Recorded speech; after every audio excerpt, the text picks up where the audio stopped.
নমস্কার বন্ধুরা, food divine বাংলাতে তোমাদের সকলকে অনেক অনেক স্বাগত জানিয়ে আজকের রেসিপিটা আমি শুরু করছি। আজকে আমি তোমাদের সাথে খুবই টেস্টি একটা চিকেন কারি রেসিপি শেয়ার করব। এইভাবে তোমরা একবার হলেও বাড়িতে বানিয়ে দেখতে পারো, আশা করছি ভালো লাগবে। তো আজকের রেসিপির জন্য আমি এখানে নিয়েছি 1 কিলো চিকেন তোমরা তোমাদের প্রয়োজন মতো কম বেশি করে নিও। প্রথমে আমরা একটা মশলা বানিয়ে নেব। তো তার জন্য এখানে নিলাম আমি 1 টুকরো জায়ফল, 1 চামচ গোলমরিচ, 4টে দিলাম এখানে ছোট ইলাইচি, 2টো বড় ইলাইচি, 1 টুকরো দিয়ে দিলাম এখানে জাবিত্রী, 1 টুকরো দালচিনি, আর দিয়ে দেব এখানে 6টা লবঙ্গ। অল্প একটু জল দিয়ে আমরা এটাকে পিষে নেব। তোমরা চাইলে পাউডারও বানিয়ে নিতে পারো। এবার আমরা একটা কড়াইতে নিয়ে নেব তেল যখন আমাদের গরম হয়ে যাবে আমরা দিয়ে দেব এখানে 3টে মিডিয়াম সাইজের পেঁয়াজকে পাতলা স্লাইস করে কেটে। গ্যাসের ফ্লেমটা মিডিয়াম করব আর মিডিয়াম ফ্লেমেতে পেঁয়াজকে ভেজে নেব যতক্ষণ না পেঁয়াজের কালার চেঞ্জ হচ্ছে। পেঁয়াজ যখন ভাজা হয়ে যাবে আমরা দিয়ে দেব আদা রসুনের পেস্ট 2 চামচ। আদা রসুন দেওয়ার পর আমরা 2 মিনিট আরও ভেজে নেব। বন্ধুরা, আজকের রেসিপিটা তোমরা কোন গ্রাম থেকে বা কোন শহর থেকে দেখছো আমাকে কমেন্ট বক্সে অবশ্যই বলো। আর রেসিপিটা ভালো লাগলে অবশ্যই বন্ধুদের সাথে বেশি বেশি করে শেয়ার করো। আদা রসুন ভালো করে ভাজা হয়ে গেছে। এবার দেব আমরা কিছু ড্রাই মশলা। 2 চামচ কাশ্মীরি রেড চিলি পাউডার, 1/2 চামচ হলুদ গুঁড়ো, 1 চামচ ধনিয়া পাউডার, 1 চামচ জিরা পাউডার, লবণ দেব স্বাদ মতো।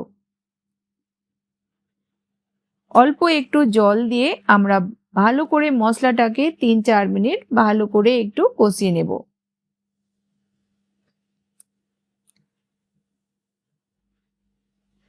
তো ভালো করে মিক্স করে আমরা গ্যাসের ফ্লেমটা লো করে দিয়ে ঢাকা দিয়ে দেব 3-4 মিনিটের জন্য। বীজখানে খুলে তোমরা একবার মশলাটাকে চেকও করে নিও। 3-4 মিনিট পর মশলাটা আমাদের ভালোভাবে কষানো হয়ে গেছে, দেখি বুঝতে পারছো। এবার আমরা দিয়ে দেব 3টে মিডিয়াম সাইজের টমাটারের পেস্ট। টমাটার পেস্ট দেওয়ার পর আমরা আবার 5 মিনিট ভেজে নেব যতক্ষণ না মশলাটা ভালোভাবে কষানো হচ্ছে।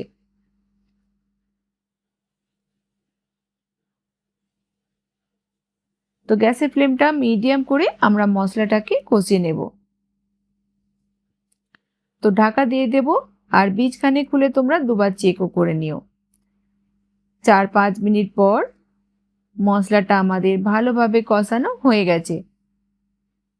এবার আমরা দিয়ে দেব এখানে চিকেন দেওয়ার পর আমরা 3-4 মিনিট মিডিয়াম ফ্লেমেতে খুলে চিকেনটাকে একটু কষাবো, তারপর আমরা ঢাকা দিয়ে হতে দেব।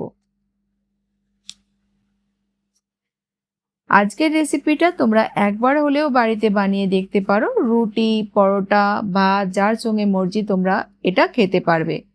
এবার আমরা যে মশলাটা পিষে রেখেছিলাম সেটা দিয়ে দেব, কিন্তু 1 চামচ আমি লাস্টে দেব। তো 1 চামচ আমরা রেখে বাকি মশলাটা এখানে দিয়ে দেব।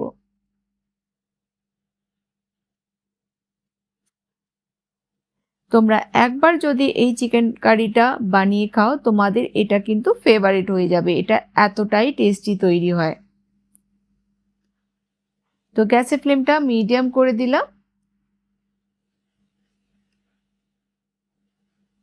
3-4 মিনিট আমি মিডিয়াম ফ্লেমেতে চিকেনটাকে কষিয়ে নিলাম। এবার লো ফ্লেমেতে ঢাকা দিয়ে দেব 15 মিনিটের জন্য, কিন্তু বীজখানে খুলে তোমরা বারবার চেকও করতে থেকো যাতে চিকেনটা কড়াইতে জ্বলে না যায়। 15 মিনিট হয়ে গেছে। আমি বীজখানে খুলে 3-4 বার চেকও করে নিয়েছিলাম। এবার দিয়ে দেব এখানে 1 চামচ কসুরি মেথি। এবার দিয়ে দেব যে মশলাটা আমরা 1 চামচ রেখে দিয়েছিলাম। একবার আমরা ভালো করে মিক্স করে আর লো ফ্লেমেতে ঢাকা দিয়ে দেব আবার 10 মিনিটের জন্য। আজকের চিকেন কারিতে আমরা জল ব্যবহার করব না, একদম লো ফ্লেমেতে চিকেনটা যদি আমরা ঢাকা দিয়ে দিয়ে কষাই, এ থেকে কিন্তু অনেকটাই জল বেরোয়। তো সেই জলেতেই আমাদের চিকেনটা ভালোভাবে সফট হয়ে যাবে। তো ভালো করে মিক্স করে নিলাম। এবার লো ফ্লেমেতে ঢাকা দিয়ে দেব 10 মিনিটের জন্যে। কিন্তু তোমরা বীজখানে খুলে দুবার চেকও করে নিও। 10 মিনিট পর আমাদের খুবই টেস্টি চিকেন কারি তৈরি হয়ে গেল। দিয়ে দেব ধনেপাতা কুচি, বাস মিক্স করে গ্যাসের ফ্লেমটা বন্ধ করে দেব। আর তোমরা দেখেই বুঝতে পারছো এটা খেতে কতটা টেস্টি হবে। বিশ্বাস করো, একবার বানালে কিন্তু তোমরা এটা বারবার বানাবে। তো গ্যাসের ফ্লেমটা বন্ধ করে দেব আমরা, আর চিকেনকে সার্ভ করে নেব আমরা একটা প্লেটেতে।